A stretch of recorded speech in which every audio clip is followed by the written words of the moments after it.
Hi everyone, I will show you how to add green screen effect inside Instagram Reels. First of all, open the Instagram app and swipe right. Now you want to swipe the story into Reel. Now tap the green effect icon. Now the effect will be applied.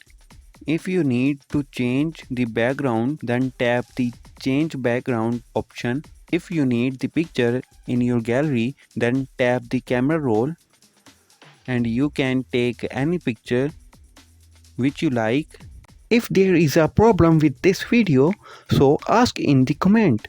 Any problem related to social media and internet, let us know in the comment bar so we can make a video on it.